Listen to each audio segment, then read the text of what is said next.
সত্যযুগে ভগবান 5 বার এসেছেন, মৎস্য কুর্ম বরাহ নৃসিংহ বামন। ত্রেতা যুগে ভগবান 2 বার এলেন, রাম পরশুরাম। দাপর যুগে 1 বার এসেছেন কৃষ্ণ। কলিযুগে 1 বার এসেছেন বুদ্ধ রূপে, আরেকবার আসবেন উড়িষ্যার সম্বলপুরে বিষ্ণু যশা ব্রাহ্মণের ঘরে কল্কি অবতার রূপে। এই হচ্ছে ভগবানের 10 অবতার। তাহলে এর মধ্যে তো মহাপ্রভুর নাম নেই। এই যে 10 অবতারের কথা বলা হচ্ছে, এই 10 অবতারের মধ্যে কিন্তু চৈতন্য মহাপ্রভুর নাম নেই। এখন চৈতন্য মহাপ্রভুকে যদি আমরা অবতার বলি তাহলে কিন্তু ভুল হয়ে যাবে। দেখুন, গৌরচন্দ্রিকা শুরুতে দাঁড়িয়ে বৈষ্ণব মহাজন যে লিখেছেন, শ্রী গৌরাঙ্গের 2টি পদ, চৈতন্য মহাপ্রভুর 2টো পা। প্রত্যেকটি মানুষকে এই জগতে চলতে গেলে 2টো করে পায়ের দরকার হয়। সকলে আমরা জানি, একটা ডান পা, একটা বাম পা, 2টো পা। তো সেই দিক দিয়ে তাকিয়ে চৈতন্য মহাপ্রভুর 2টো পা, ডান পা আর বাম পা। আচ্ছা, 2টো পা সকল মানুষের আছে, যার পা নেই সে পঙ্গু, অর্থাৎ খোঁড়া। আচ্ছা, চিন্তা করুন, তাহলে প্রত্যেকটা মানুষের 2টো পা। মানুষের প্রত্যেকের 2টো পা, কিন্তু সব মানুষ কিন্তু সমান নয়। যদি বলেন কেন? আজকে পৈতে বুড়ো শিবতলাতে কীর্তন হচ্ছে, গতবারও আমরা এসেছিলাম। পৈতে বুড়ো শিবতলাতে সব থেকে পৈতে গ্রামের বড় লোক যে, যার সব থেকে বেশি টাকা, তারও 2টো পা। সব থেকে গরিব যে, তারও 2টো পা। 2টো মানুষ কি এক হয়ে গেল?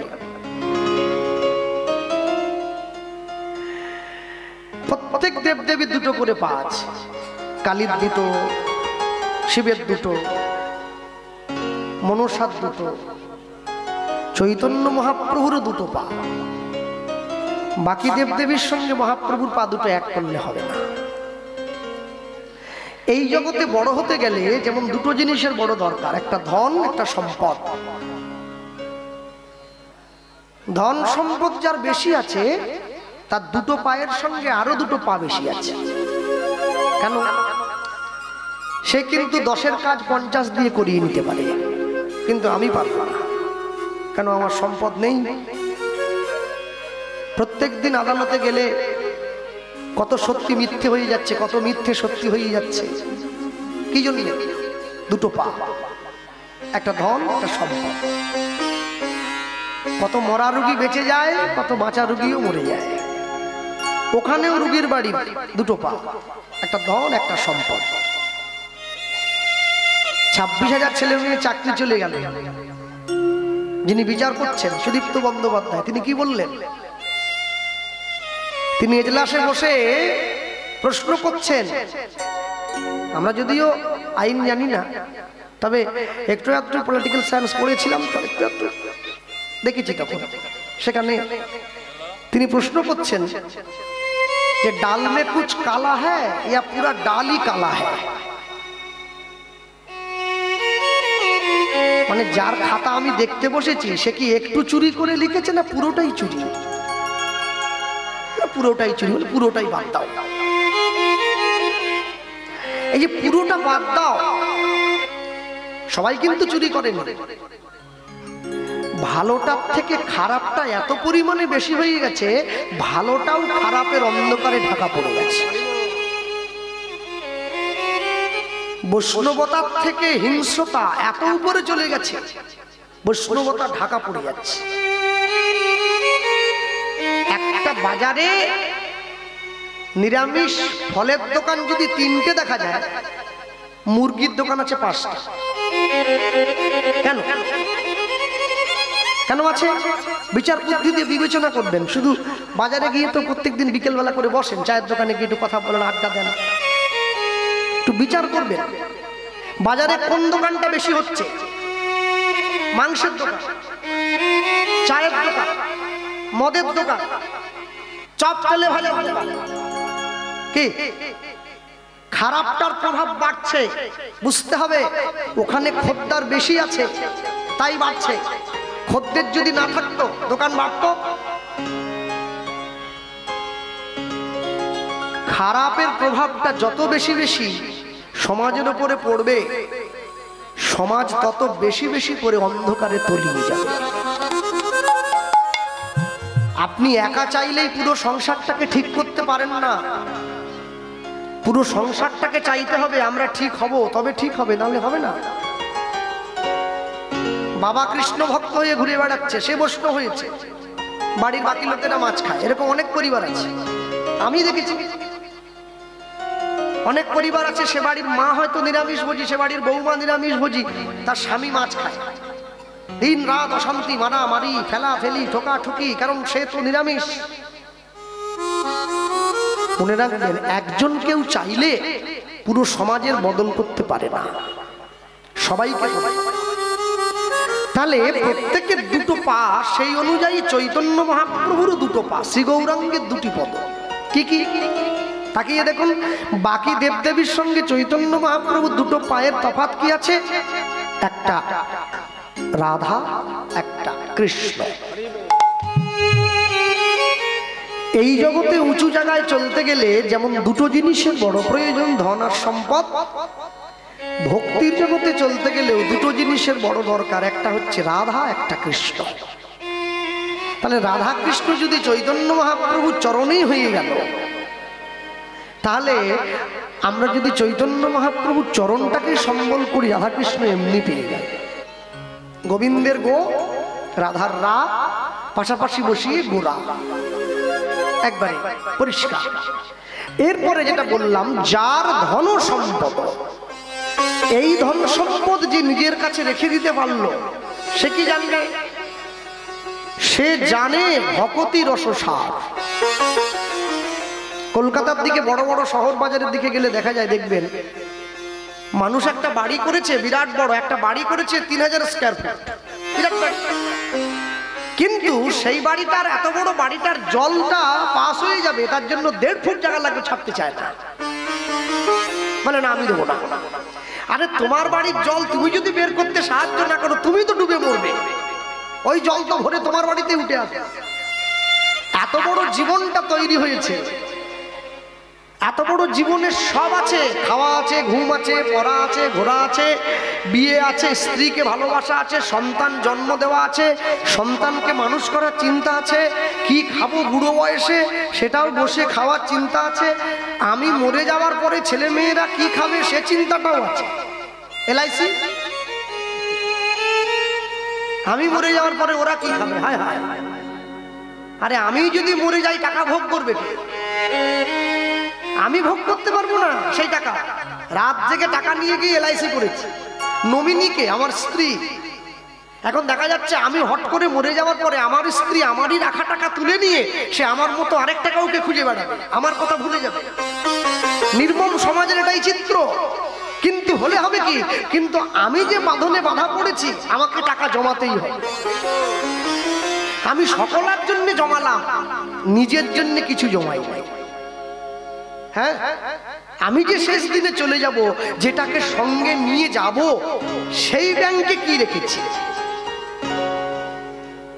আমি মরে যাওয়ার পরে কীর্তনের দল আসবে, কীর্তনের দলকে একটা ভিজিট দিতে হয়, 100 টাকা 200 টাকা, যাই হোক, মরা পড়াতে গেলে দলকে ভিজিট দিতে হয় না? সেইটা দেওয়ার জন্যে বাবা 3 ছেলের মধ্যে মারামারি লেগেছে, 500 টাকা কে বের করবে?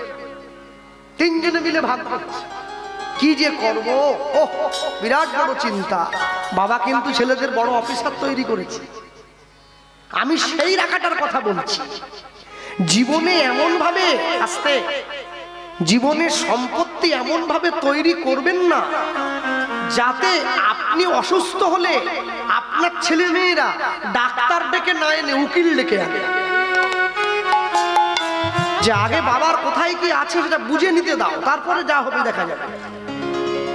মনে রাখবে, আমি 3 ঘন্টা হরিনামের আসরে গিয়ে বসলাম, কীর্তন শোনার জন্য গিয়ে বসেছি, এত টাকা দিয়ে কীর্তনিয়া আনলাম, কীর্তনও শুনলাম, একটু কথা ভালো গান শুনলাম, একটু নাচ দেখলাম, একটা ভালো একটা পর্যায়ে শুনলাম, আমি নিচে গিয়ে বাড়ি চলে গেলাম। এই যে চলে গেলাম না, আমি কিন্তু কালকে সকালবেলায় সব ভুলে যাব যা শুনেছিলাম, কারণ মনে রাখার দায়িত্ব আমাদের, আপনাদের নয়। আপনারা শুনবেন, ভুলে যাবেন। যদি একটু শুনতে শুনতে কোথাও যদি কানে লাগে, সঙ্গে সঙ্গে কমিটিকে গিয়ে বলবেন আগামীতে শিল্পীটাকে ডাকিস, ব্যাস হয়ে গেল। মনে রাখবো আমরা, কিন্তু বাড়িতে গিয়ে শুয়ে শুধু ঘুমিয়ে পড়লে হবে না, একটু চিন্তা করবেন যে কি আমি যে শুনতে গেলাম, 3 ঘন্টা আমার টাইমটাকে আমি লস্ট করলাম, ওখানে কি নিয়ে এলাম। জগতের নিয়মই তাই, গিভ অ্যান্ড টেক পলিসি, কিছু দিতে হবে কিছু নিতে হবে, দিবে আর নিবে, মেলাবে মিলিবে, যাবে না ফিরে, এই ভারতের মহামানবের সাগর। ভারতবর্ষ শুধু মানুষের দেশ, ভারতবর্ষ মহামানবের দেশ। যারা ভারতবর্ষে জন্ম নিয়েছে, একটা বিশ্বকবি রবীন্দ্রনাথকে পেলাম আমরা, বিনয় বাদল দীনেশকে পেয়েছি, সুভাষচন্দ্র বসুকে পেয়েছি, চৈতন্য মহাপ্রভুকে পেয়েছি, রামকে পেয়েছি, কৃষ্ণকে পেয়েছি। এরপরে কি চাই? এরপরে আমাদের কি চাই? এরপরেও যদি কিছু চাওয়ার থাকে, আমি জানবো আমি চাইতে শিখি নাই।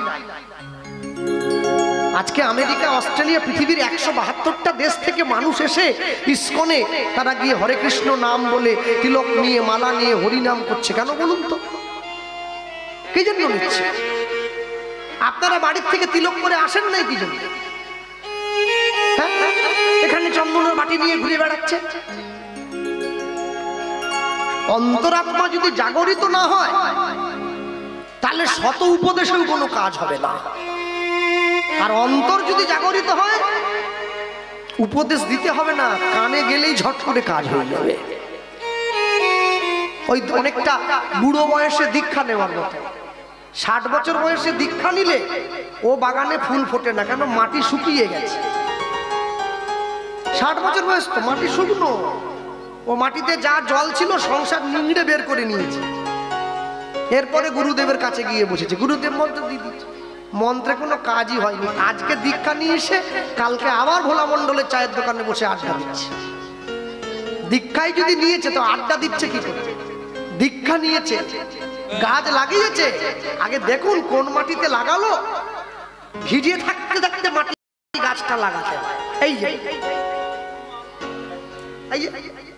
ভিজে মাটি, বুঝতে পারছেন তো? ভিজে মাটি। হ্যাঁ, প্রত্যেকে সব সময়ের জন্য মনে রাখবেন, ইংরেজিতে বিখ্যাত একটা কথা আছে, hour heart is a blank paper. আমাদের এই হৃদয়টা না একটা শূন্য খালি কাগজের মতো। সাদা কাগজে যা লেখা হবে ওটারই প্রতিফলন হয়। তো সাদা কাগজে জীবনের শুরুর থেকে কি লিখেছি, ছেলে আমার, মেয়ে আমার, বাড়ি আমার, গাড়ি আমার, টাকা আমার, সব আমার। এই ছেলেটাকে পর্যন্ত এর মা শিক্ষা দেয়, ওই দেখ ওই পাঁচিলটা পেরিয়ে যাস না, ওটা কাকুদের জায়গা। একে দিয়েছে। কোনোদিনও চিন্তা করিনি সব যদি আমার, তবে আমি কার? যেদিন আমার দুটো চোখ বন্ধ হয়ে গেল, আমি দেখলাম আমার সামনে সব অন্ধকার, আমার বলে আর কেউ নাই। শ্রী গৌরাঙ্গের 2টি পদ, যার ধন সম্পদ সে জানে ভকতি রস সার, গৌরাঙ্গ মধুর লীলা যার কর্ণে প্রবেশিলা, হৃদয় নির্মল ভেল তার। শেষ দিনে কীর্তন শুনতে বসেছেন, একদম ধৈর্য দিয়ে শুনবেন, ছটফট টনটন করবেন না, আমার অনেক কথা বলার আছে। এরপরে বললেন, যদি কেউ গৌরাঙ্গের নাম নিতে পারে, ভালোবেসে না নিক, যদি অবজ্ঞা করেও নেয়। রাস্তা দিয়ে হেঁটে যখন চলে যাই, অনেক ছেলে মেয়েরা টোন টিটকিরির ছলেও বলে, জয় নিতাই। ওই যে বলেছে না, ওতেই হবে, ওতেই হবে। কেন বলুন? শক্তিশালী ওষুধ না জেনে খেলেও পেটের মধ্যে গিয়ে কাজ হয়ে যায়। আমি ধরুন জানলাম না এটা মদ, আমি খেয়ে নিলাম, তা মদ কি বলবে আপনি না জেনে খেয়েছেন নেশা হবে না? নেশাও হবে, ভুল ভালো বকাবে, ওর যা কাজও করবে। তবে যে নেশাখোর বুঝে মদ খেয়েছে, ওর নেশাটা একটু 2 ঘন্টার জন্য হবে, আমারটা 10 ঘন্টার জন্য হবে। সকলে যে হরির নাম বুঝে শুনে নিয়েছে সে পাগল হয়ে গেছে, যে না বুঝে নিয়েছে যাচ্ছে ফিরে আসছে, যাচ্ছে। ঢুকবো কি ঢুকবো না, ঢুকবো কি ঢুকবো, এই ভাবটা বৈষ্ণব মহাজন লিখছেন, কত সুন্দর করে লিখেছে দেখুন, একদম সুন্দর পরিষ্কার। কি লিখলেন? ওগো যে গৌরাঙ্গে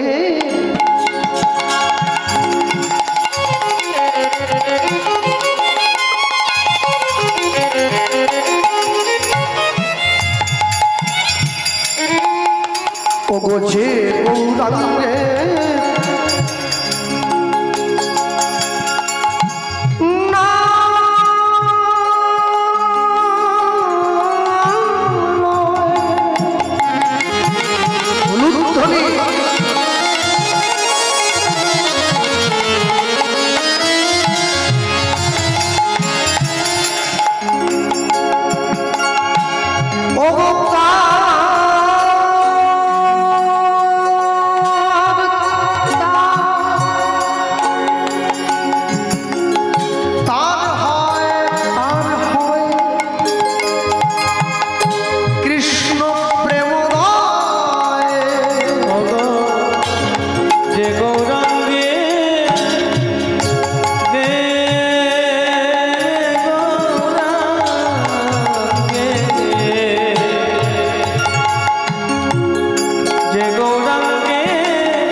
গতি নাই ভাই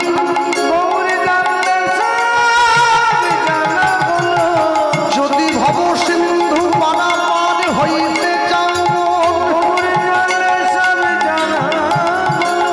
মোদের আর কোনো গতি নাই ভাই ওই না গৌর চরণ শরণ বিনা মোদের আর কোনো গতি নাই যে রাধা গোবিন্দ প্রেম প্রচার করিল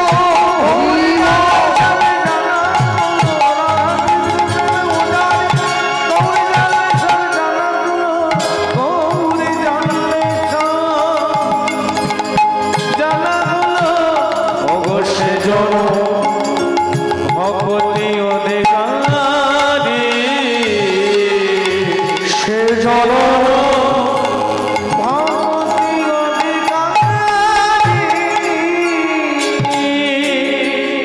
রামকৃষ্ণ পরমহংসদেব বললেন ঈশ্বর সবার মধ্যে আছে, ঈশ্বরের মধ্যে সবাই নাই।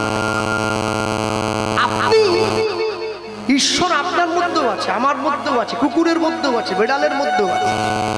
ঈশ্বরের মধ্যে সকলে নাই। ঈশ্বরের মধ্যে থাকার জন্য চেষ্টা করেছে যে ঈশ্বর তাকে আপন করে। কথাটা এইভাবে বললে বোঝা যায়। মনে রাখবেন, আজ থেকে বেশি দিনের পুরনো নয়, আজ থেকে 100 বছর আগে রামচন্দ্রের জন্মস্থান যেখানে অযোধ্যা নগরী, এই অযোধ্যার থেকে 8-10 কিলোমিটার দূরে একটা ছোট্ট গ্রাম আছে, যে গ্রামটার নাম ছিল মৈথিল। ছোট্ট গ্রাম। এই গ্রামে 1000 খানেক মানুষ বসবাস করত, কিন্তু গ্রামের লোকেরা রামচন্দ্রকে সবাই ভালোবাসত। কেন? রাম আমাদের অযোধ্যার মানুষ, আমাদের ভগবান।